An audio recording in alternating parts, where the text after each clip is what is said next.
Welcome back to the Remedial Film Class Podcast. I'm your host, Dan. And I'm Travis. And I'm Remedial. Hey, George, can you do me a favor? Sure. I left my pile of mashed potatoes upstairs. Could you go get that for me? I really want to show you what the aliens put in my brain. I have molded it into a big stump of rock and dirt already. Nice. Oh, well then, it seems we're on the same page. Guys, we watched Close Encounters of the Third Kind. The third in the trilogy, I imagine. Is that what this is? No, don't we see the first and second kind towards the beginning of the movie? I thought that was a flashback to previous movies, this being the third one. I thought we were doing that thing where we skip to the sequel just to see if it makes sense. Did we not do that? I don't think so. Oh, damn. Well, okay. This is a movie, it turns out, Dan, had never seen all the way through. I've seen the beginning. Really? I've seen the end. I've never made it through an entire watch until this week. I still haven't seen it all the way through. Oh, no. Really? I mean, we're recording this late because the day I tried to watch it, like, I don't know, I was really, really tired. So, like, and it's a very, very long movie. So I would like doze off and then wake up and be like, oh shit, and then just like rewind. And you don't back. know where I rewind you back missed. to the last thing that I remember and like start watching again, and that happened twice. It's kind of like you were abducted. Like all of a sudden you lost time. I might have been. Maybe that's I the might thing, have been. man. Yeah. So I wanted to watch it again, but I didn't have a chance. It's like, what is it, like 2.5 hours? It's pretty long. It's Wait, a longish you didn't watch the whole movie? I did. No, Okay, I watched okay, it. It was okay. just, I was like in and out of sleep. I was gonna say because this is gonna be Back and interesting. forth, and but here's the thing, though. I liked it. Right. Once it got to a certain point, I could there's no way I could not watch it. I was so. It's a movie. First of all, I was refreshed from the 2 naps I had just taken, and then what was happening at the end, it was very like, eyes on it, boom. It's a good movie theater movie. I remember. I thought it was a good sitting in your basement movie. Yeah, but I mean, like seeing it on the big screen, even today, it's pretty. I don't know. It's Epic. worthy of a screen, definitely. Yes. Well, I've got no complaints about the special effects at the end, but I had some questions about the front part of the movie. Okay. But I think we should let George give us some initial thoughts on the movie. You liked it, it sounds like. Any high points, any low points, anything you want to talk about before we get too far into it? Well, I have a bunch of questions. Well, I don't want to say a bunch of questions, but like, first of all, what are the kinds? Like, there's the first kind, I think the first second one kind, is third seeing. kind. I know they're all like different types of interactions with aliens, right? Funny you should ask that. I put that in my notes just in case this moment came around. A close encounter of the first kind is a visual sighting of a UFO.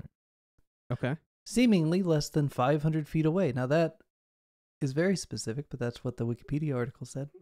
Okay. The second kind is a UFO event in which physical effect is alleged. So it could be the malfunctioning of a vehicle or electronic device. Animals reacting to the circle. presence. Physiological effects such as paralysis or heat. Some, sunburn. So yeah, you get your sunburn at the beginning, you get your record players. Those are all second kinds. You get your cymbal smacking monkeys. Oh man, that's a creepy scene. And then the UFO encounter of the third kind is when an animated entity is present. So humanoids, robots, humans who seem to be occupants or pilots of a UFO. That would include your women with big black eyes that make love to you, like that guy in that documentary I watched. Very large. Did you just snort? I did. Wow. I did. It's where I Megs was in my head, yelling at Dan to stop bringing attention to it. Love and Just doing some, saucers. That sounds like a close encounter of the third base kind, if I will. The third base kind, he said. It's actually more of a fourth base kind, if you know what I mean. Yeah, it's like a home run kind. How do you say "hey now" backwards? Wow, yeah. Yeah. So anyway, George, to answer your question, that's what the internet said when I looked it up because I knew that it would come up. Oh, very good. Oh, by the way, Dan, my backwards being played backwards. Yes. It still sounded backwards. It sounded like an Arnold impression. It was pretty sweet. Yeah. It was like It was pretty creepy, so I left it in. Yeah, Yeah, that's good stuff. So yeah, if you guys haven't listened to the Waiting for Guffman episode, you wouldn't really expect that to transition to an alien abduction and lovemaking episode. But it's a subplot.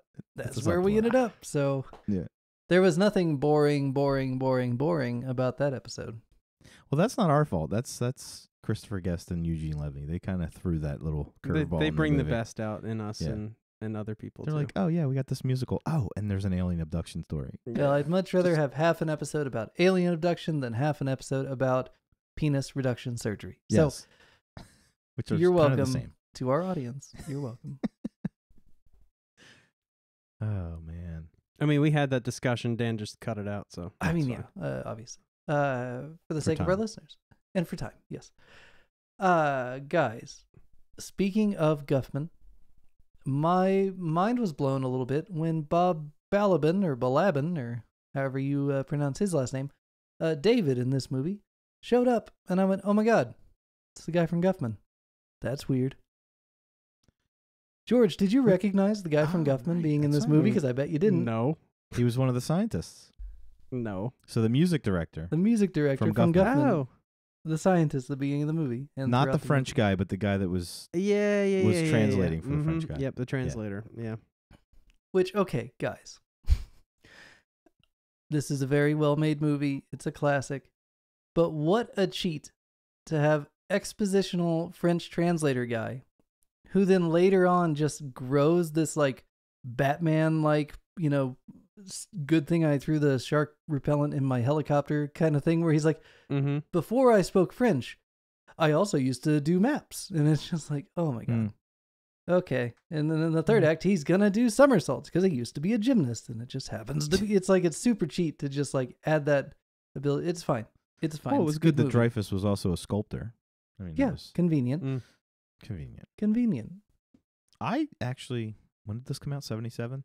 So I probably saw it when I was maybe 6 or 7. And I remember sculpting that thing in my mashed potatoes.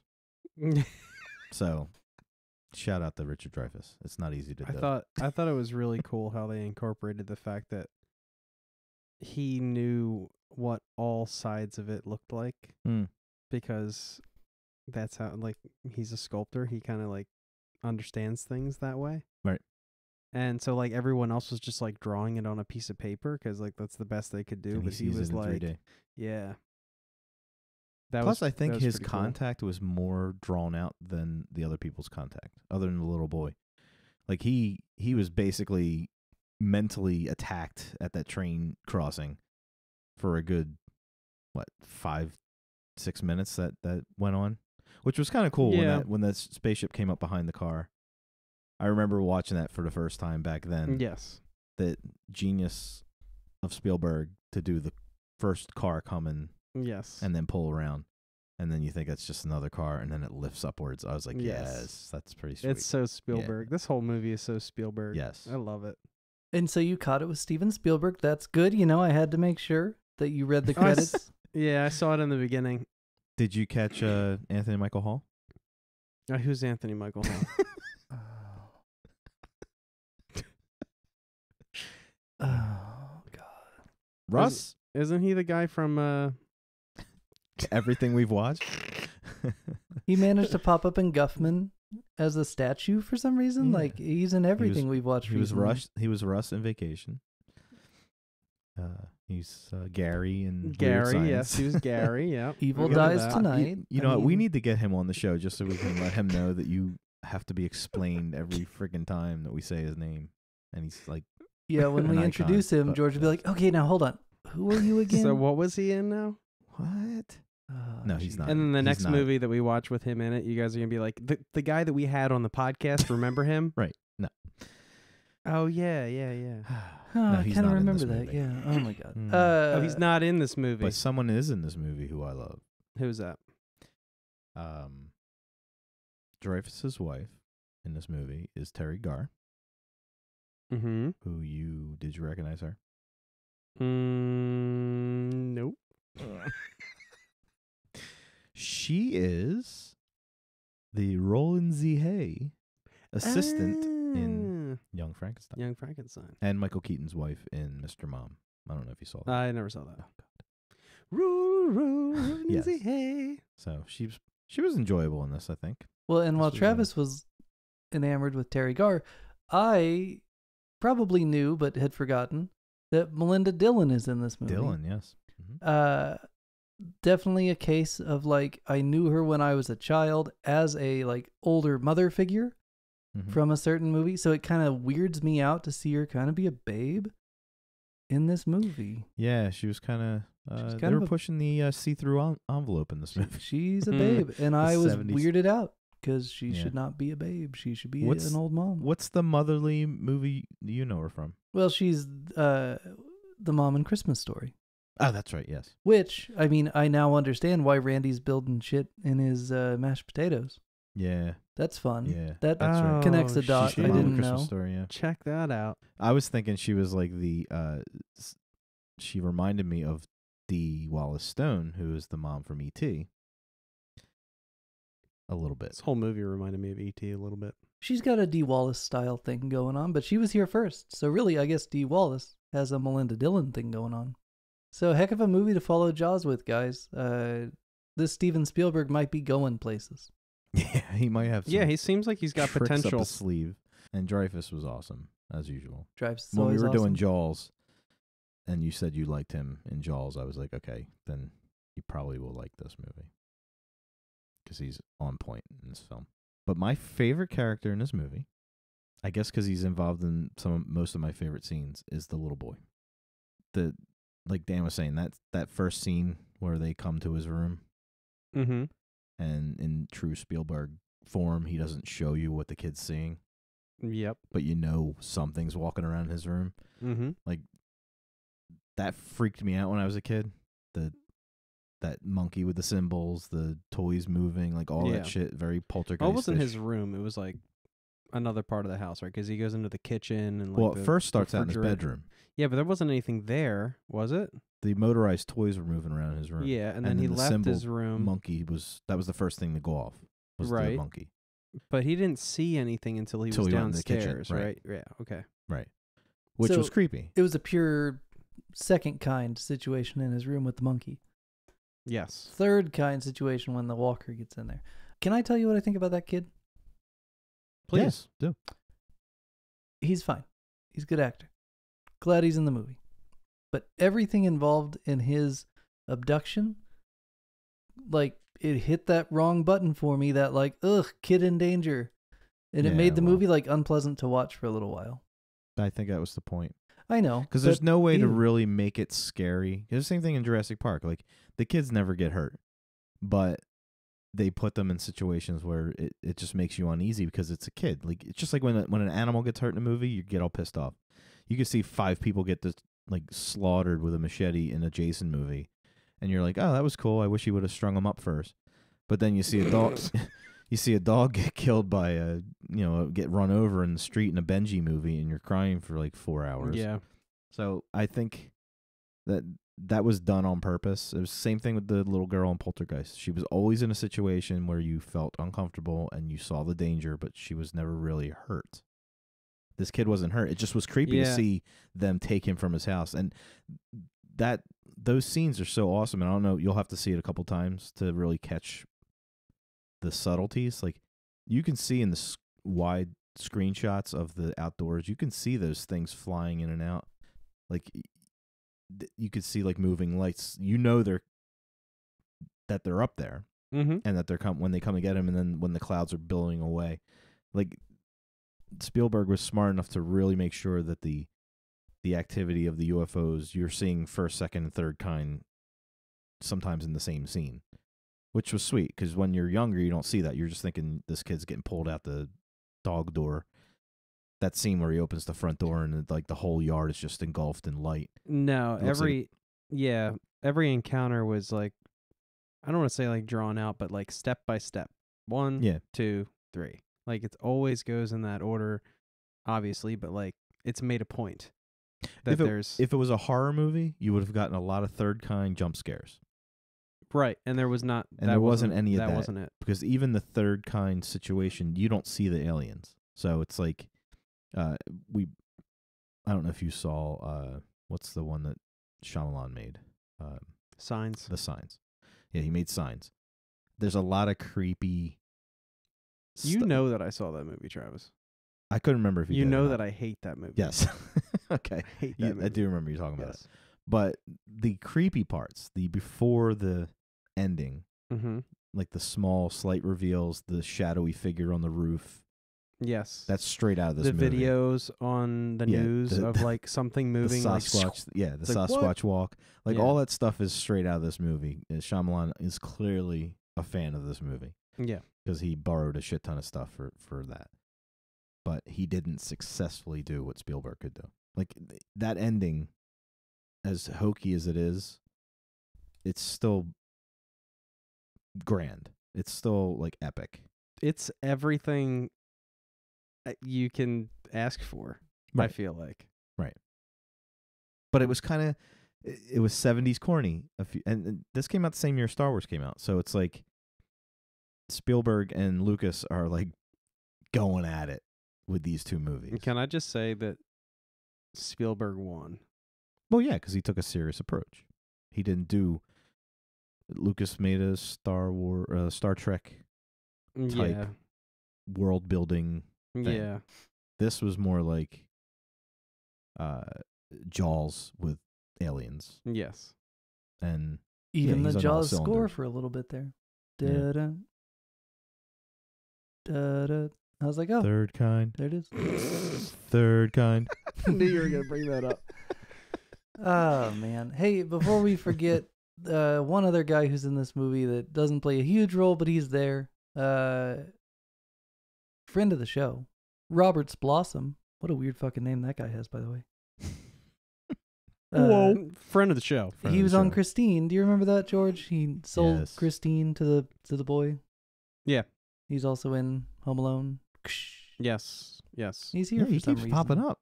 What is he doing on our show? It's so great when he's sitting there whistling and then he gives that kid the wink. Like, Yeah. like I felt so good. Like I'm like, oh, this guy's got stories. I want to hear them. Yeah. All that stuff out by the road with all the basically tailgating. In Philly, that would be tailgating.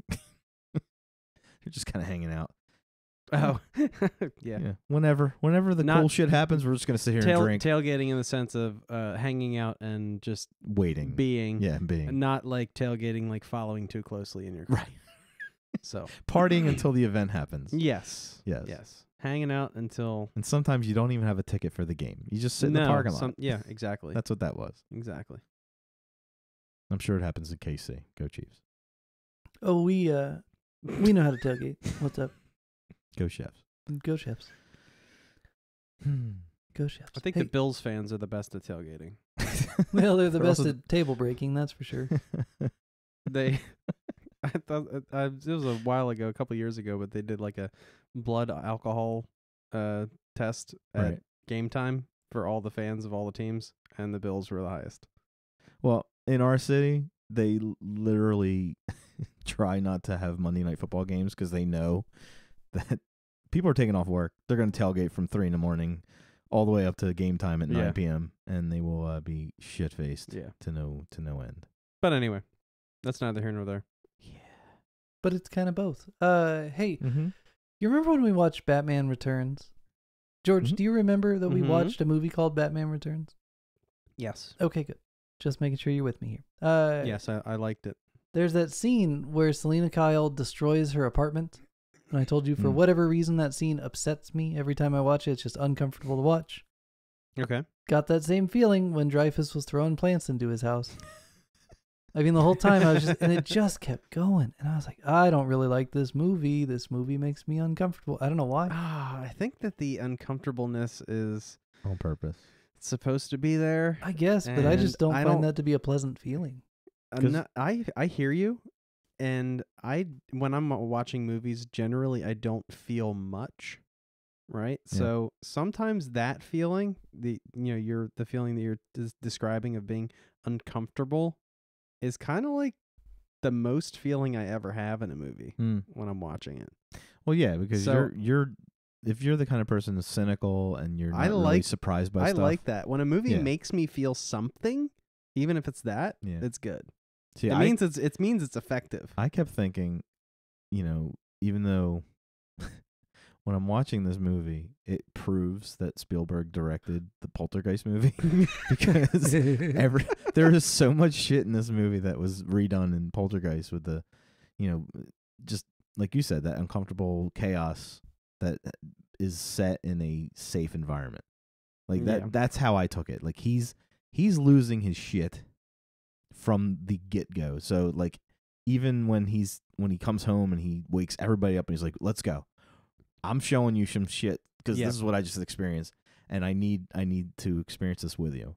Like she's flirting with him, she's trying to kiss him, and he just keeps looking up and all that stuff. Like even in that moment, that intimate moment that everybody who has a wife would have in that situation, his mind is chaotic, and that's the beginning of it. Yeah. So him flipping out and sculpting his mashed potatoes and then throwing trees into his house, like, to me, I never was uncomfortable by it because it was just solidifying that the guy was established in the beginning as pretty sane, foreman, for the electrical grid or whatever it was. Yep. And now he's losing his shit with a half a sunburn. And we're all sitting there going, okay, that kid just got abducted. The mom knows it. All this shit's real. You killed them animals. You don't need those gas masks. And you're making him insane when he's completely right. And that, to me, that's the movie. It's it makes you think twice about dismissing the crazy people in your life, doesn't it? No, not really. Not really. Dan's like, no. Dan's gonna cut all this out. Dan's like, I'm gonna keep my gas mask on, thank you. Yeah, because I know that Cal, he was alive yesterday. Yeah, how did the birds die in the cage? Because remember how like their birds were alive all the way up the mountain? Yeah. And then like they finally get out of the car and like the government agents like take the bird cage out of the car and the birds are dead. I don't know. Did I just imagine that? No, I think I have. How it was. I did that to a squirrel once. By accident. Did the agents kill the birds and then take I don't know. They didn't have time to kill the bird, if I remember right. And that was the thing where I thought, is that a cheat?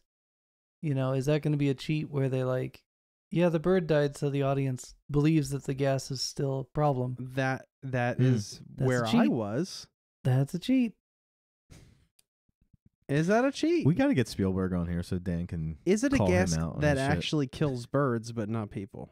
Maybe it's a lower level where it's not killing people, but it did kill the birds. That could be. I don't know. But there wasn't any gas at all. If you believe in birds, right? I mean, right. Birds let's don't not exist. assume anything. Yeah, that's true. There's people that do believe that. We're just asking questions, guys.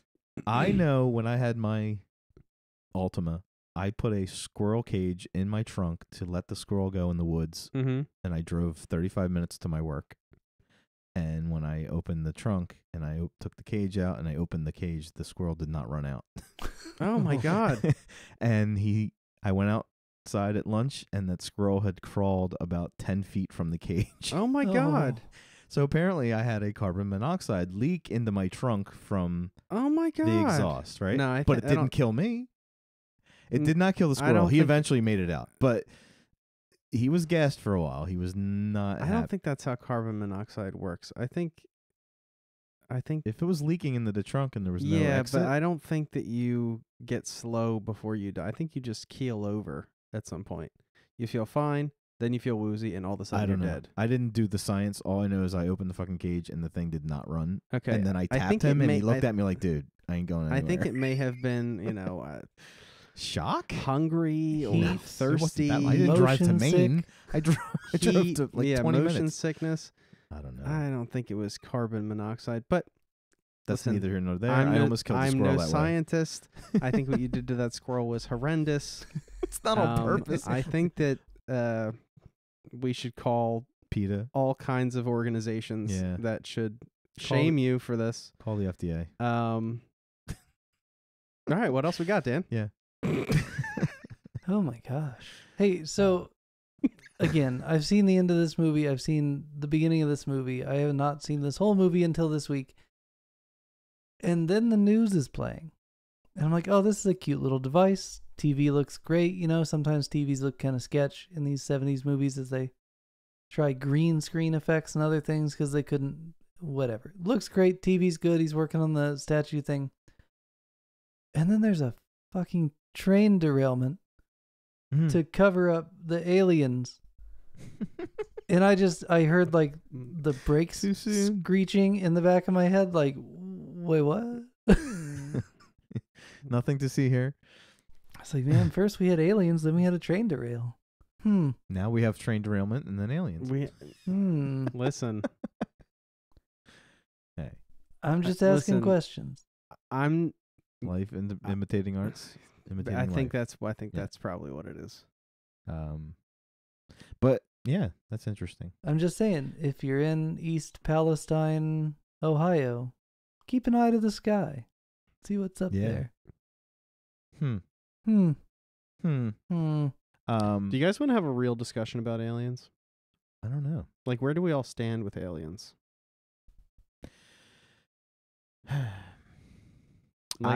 Travis, do you think aliens exist? I'm in between where it's possible. I mean, for us to be the only thing here is kind of egotistical. Okay. But there's also a discussion of are there aliens, or are they more or less trans-dimensional beings, which would make them more demon, not alien. Okay. So I don't know. All right. I don't necessarily agree with multidimensional beings being, but aliens, having a moral value. There's so many freaking planets and solar systems. You'd be stupid. So you're thinking there's got to be other life out there. There has to be, but are they coming here? I don't know. Why would they? Good. Easy enough. Do you think that? So obviously you don't think that beings from another place have ever visited our planet? Likely not. I'm not saying that's not likely. I'm saying it's possible they could have done it millions of years ago. They could have been the start of us. I don't know. I mean, okay. What do you? It's endless, the thoughts. I think that aliens definitely exist, and I think that they've never been here because they don't see any intelligent life on the planet. Right. It's probably the explanation. You might be right. I'm doing my George Bush face. Yeah. How about you, Dan? You know, I am often the Scully to you guys' Mulder. I am pretty skeptical. Really, Clark?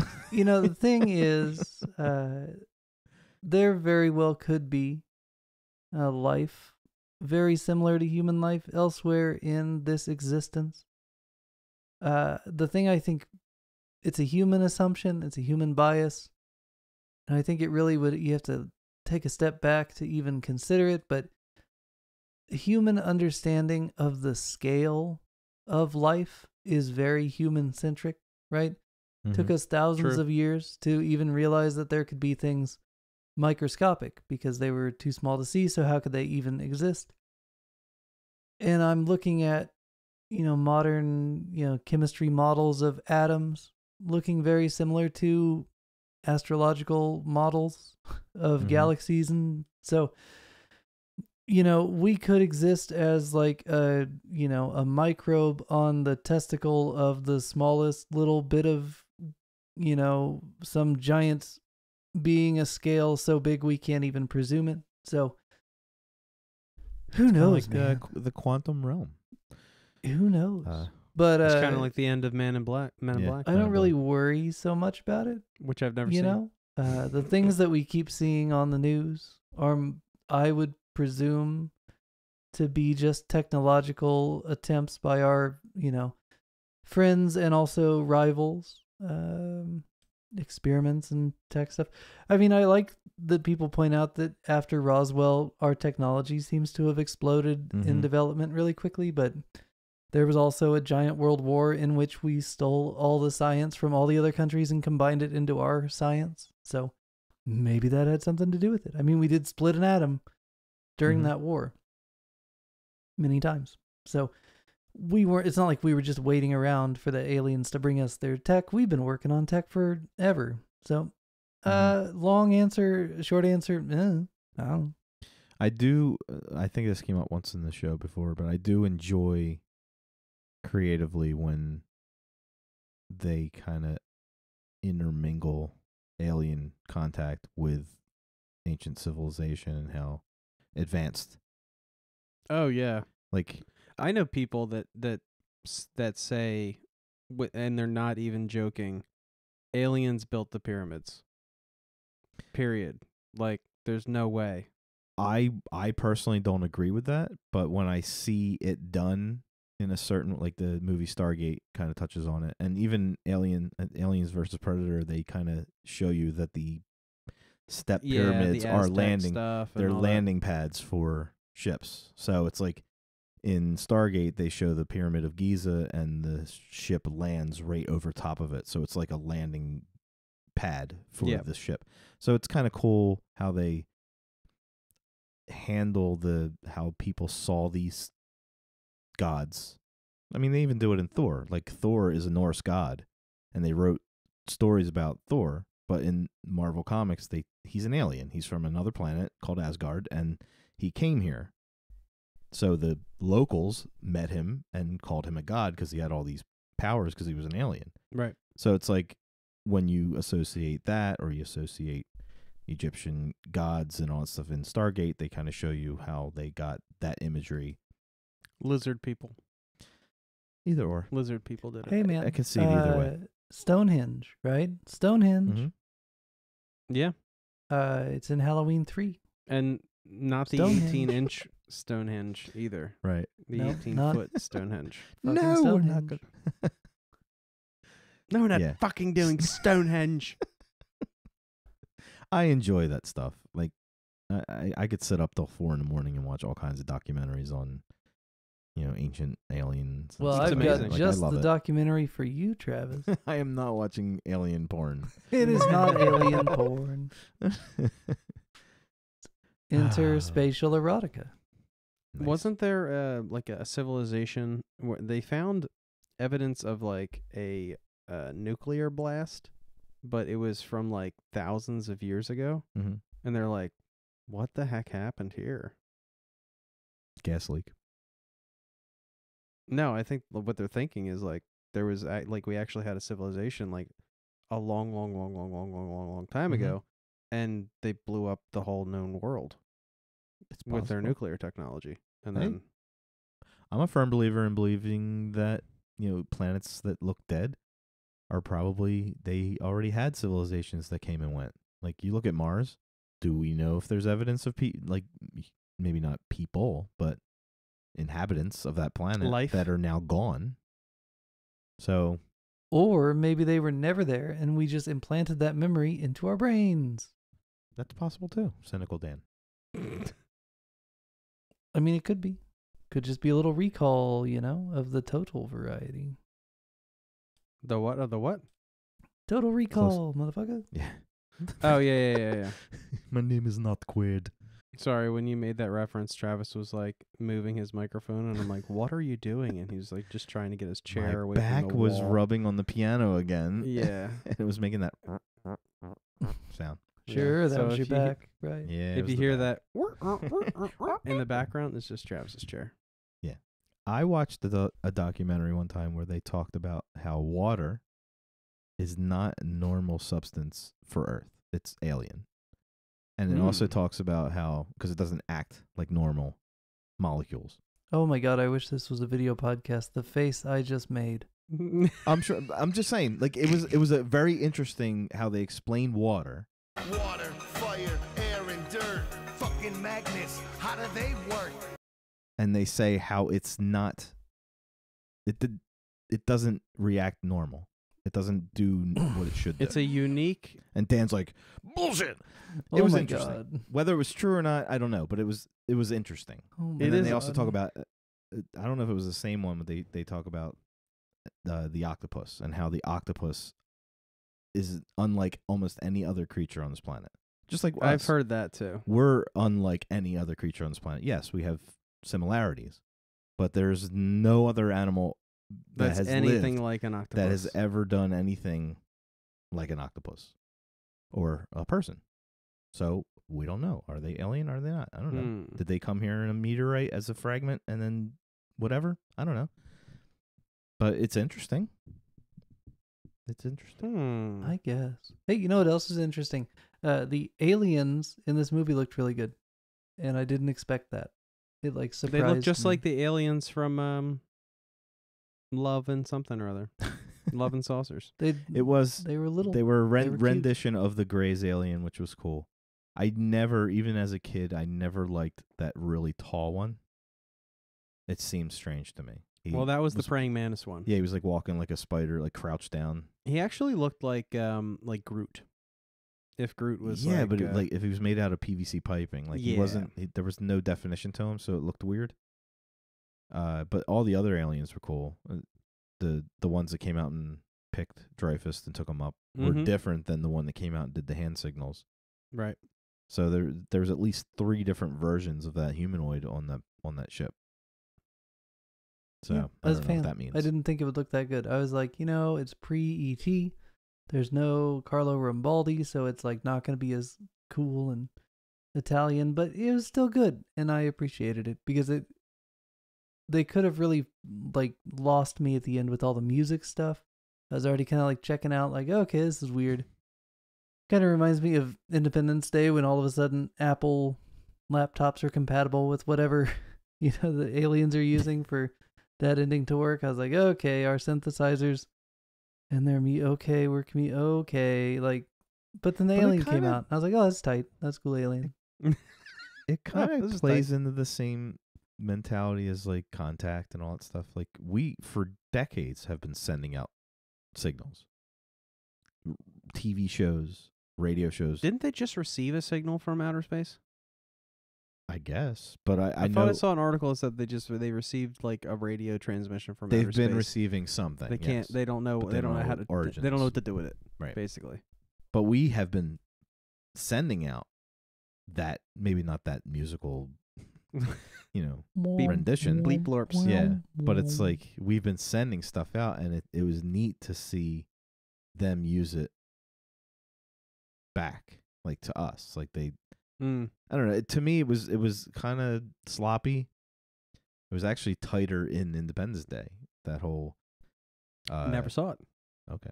Well, that at least in Independence Day, it was more of they were using our satellites to communicate with each other, the aliens. Yeah, you would think that an alien, like obviously we're assuming the aliens are smarter than us because they're here and we're not there.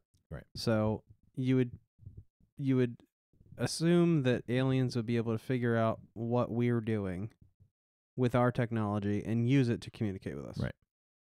And I think that's where Dan misses the boat on that movie. Like, I don't think it was the computers were compatible with the aliens' ships. I think because they were using our satellites, our guys were communicating through our satellites, and they weren't connecting. Well, but I don't want to spoil it because if George hasn't seen it, we'll have to talk about it. But there's some very specific things that he notes that tells me that he's at least receiving their signal in a way that he's able to interpret their data somehow. And then there's also his ability to later affect their system with his, and it requires some level of compatibility.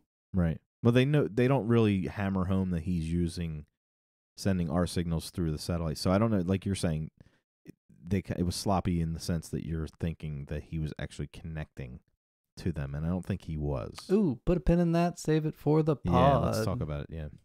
Yeah, watch that again. It's been a while. Oh man, I will not go quietly into the night. For the pod. I will not go vanish without a fight. So we're gonna live on. I love that movie. It's fine. It's a good popcorn film. Saw it at the drive-in when I was a kid. It was good. I was working at the theater when it came out. I probably watched it twice a day. Yeah, I believe it. That's good. Like most of the parts, not the whole movie. The good parts. I was not aware you never saw this movie, Dad. Kind of disappointed. Well, I've owned it forever. Classic. And I know I've seen the end, and I know I've started seeing the beginning. I guess I always kind of petered out and never finished it. Which is on me, but it is a little long, and the middle is a little slow. Like this is not one I'm going to revisit the whole movie often. But I will, like you always say, skip to the good parts. There might be some parts that I'd pop on. It's a good again. DVD to own because you can hit the chapters. Yeah. I think I'm gonna probably watch the whole thing again. I really liked it, For guys. once. It's the kind of movie where it makes me want to put a theater in my house and watch it. Yeah, I really liked it. Like if I had a home theater, like I'd like whatever. This might be like the first movie I put on. You might want a road trip down to KC, man. We'll do it. Yeah, that would make me watch it again. I would watch it with you guys. I was gonna say Dan will go get something to eat. Yeah, just text me when it gets to the good part, and I'll pop down. Once you start seeing hand signals, just give me a call. He'll go upstairs and start making chili. Something. Chili. Come back in it 2 hours later. Oh, the good part. Sweet. That scene that we brought up earlier with the little kid, with the not the time he's abducted, but the first time. Where he's almost abducted. The creepy part at the beginning. The first and second time. Mm-hmm. Kind. Apparently Spielberg I don't want to say he improv that, but the kid was actually sleeping. And they started cameras. Oh. And they started doing that, and he woke up, and shit was like, he said there was like, because I watched an interview with the grown up, he's now like, he's my age. The grown up version of the kid? Of the kid, the adult that played the kid. And he was saying how he woke up and there was like 30 crewmen just kind of hovering over his bed, and they have the camera on him, and he just kind of, his reactions are real, which was kind of neat. And then everything started happening around him. So I don't know, I would love to see Spielberg talk about it, see if he like gave him notes before, like what the scene was going to be, or if they actually like on the spot created that scene and it's not in the script. Sounds a little bit like child abuse, TBH. Like, yeah, we punished this kid for 5 minutes and we used it in the film. It was great. I don't know. That sounds a little rough. They all seem to say that he was very fatherly and made sure that they were safe at all times. So I don't know. This kid said, and who's the kid that plays Short Round? He just got nominated for an Oscar. Oh yeah, that kid from the Goonies, right? Isn't he in the Goonies? Yeah, he was in Goonies as well. But he speaks very highly of Spielberg. So just saying. There you go. Well, I guess we should tell George what we're watching next week. Well, first, what would you would give this? What? How many George thumbs up? 3. 3 out of 3. 5. I only have 3 thumbs, so. You have 3 thumbs? This is a 3 thumbs up? Which part? Oh, right. What's the third shirts. thumb? I forgot. Here now. Okay. I'm gonna put my third thumb up. 3 thumbs up. Okay. Wow. Oh, man, oh, Shevitz. Okay. I know. I mean, it was really, really good, guys. Cool. I think that, I mean, the longer movies, people complain about them being long and slow, but like, I don't know, man. I kind of feel like you need time to establish people and characters and things to make you care about what the heck happens in the third act. All the movies that I like are generally long. Like, all my favorite movies are long. Not so much long, but very story-driven. Yeah. Like, to me, you sit down and watch a Road to Perdition. That's what I was thinking. You don't want it to be an hour, very long, an hour and a half. You want but it needs to be. Right. This needed to be long. It, you needed the development there. Yeah, the gradual insanities. To me, you don't want to do that in 5 minutes. Right. And then, like, I'm thinking also, like the King Kong remake. Yeah. It's very long, but it's 3 movies. They need, I mean, you need to take time for these things. Yeah. So I thought it was a very good movie. I don't know, man. Like 9 out of 10, 9.5. But you're also not, you're not creeped out by, room demolition and child abuse. So. Yeah. And especially things that make me feel uncomfortable, or movies that make me feel anything at all are generally like in the 9s. Yeah. Out of 10. Sweet. It's really good. I'm going to watch it again. I'm going to watch it again too. Once I find it on DVD. Yeah, when you find it, let me know, because I don't want to pay for it again. But actually, I might just buy my own DVD. That's how good it is. So if I find mine, you can have it. Absolutely. And there are multiple cuts available on the Blu-ray. Yes, there are. I don't know enough about them to tell you which one is the best. So we watched the regular cut, the original theatrical version, but there are 5 or 10 minutes floating around that you could add to your movie, and maybe it's the make or break 5 minutes. I don't know. I honestly thought that the version I watched was the extended, because I never remembered the opening scene being the World War II planes being found. Okay. I always remember it starting off with the kid being woken up and the monkey going off. Interesting. So I don't know if I purposely never watched the very beginning. It's very Indiana Jones opening. It does feel like Indiana Jones. It's weirdly aesthetically Indiana Jones. Yeah, and it was hard for me. Maybe I always skipped it when I was a kid because it's hard to follow what they're saying because it's a wind sandstorm. They're screaming in different language. We all know that you don't like subtitles. So. The subtitles were fine, but they weren't always there. Like they weren't there for the old man talking. Right. So it was like, okay, I know what they're saying, but I don't know what he's saying. So I maybe it just seemed it was chaotic on purpose. Yep. And, they hammered the correct line down where it's like, these have been missing since 1940. Like, that was clear. But a lot of the other stuff wasn't. But I thought that was an added scene because I don't remember that scene. You know what's funny for me in that scene? And Dan, you'll like this because it's about guitar pedals. But when the translator says that he was a cartographer, and he's like, I work with maps. Yes. Make maps. The only reason why I knew what a cartographer was was from that Matthews Effects pedal. The Matthews Effects pedal. That's really funny. I knew because of Jumanji. Okay. The second movie. But I was like, when they spoon fed you like the I make maps, I was like, I know that. But I was like, well, I wouldn't have known that if it weren't for like one really obscure thing. That's funny. Shout out to Rick Matthews. Yes.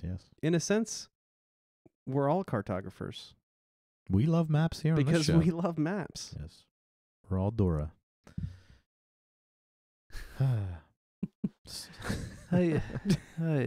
Yeah, so sure. Instead of maps, now we should call that section cartography. Cartography. Just rolls off the tongue. Yes, it does. And we could do it in Cartman's voice. I'm the cartographer. I'm the cartographer. Yeah, it does not. No, not as good. All right. Well, what are we watching next week? What are we watching next week? Well, George, I've got a movie to show you that I don't think Travis has seen. Okay. Mm-mm. And there's not a ton that I want to tell you ahead of time because I went in completely blind based on who made it and that it was available. And going in blind was a great experience. So I'm going to keep it in the dark for both of you, tell you nothing about the movie except what you're watching. You were watching a movie called Nope. Nope. Are you familiar with a movie called Nope? No. The opposite of Yup. What year? 2022 came out last year. Yeah. Oh, wow. Okay. All right. So it should be interesting. It should be interesting. Blind watch for Travis, blind watch for George, and well, it's not a total blind watch because I did see the trailer, so I do know what it is. Or do you? No, I probably don't. Dun dun dun dun dun. Dun. So yeah, more the Captain Chaos version. Dun dun dun. Something I've been wanting to watch with you guys for a little while, and I'm not going to say anything else about it. So nice. Check it out. Nope. 2022. Yep. That's a big nope. Is Anthony Michael Hall in it? Ooh, I will never. You'll never know. You will never tell. All right, very good. Thank you for joining us on the Remedial Film Class Podcast. As always, you can find us at facebook.com/remedialfilmpod. We'll be back next week with Jordan Peele's Nope.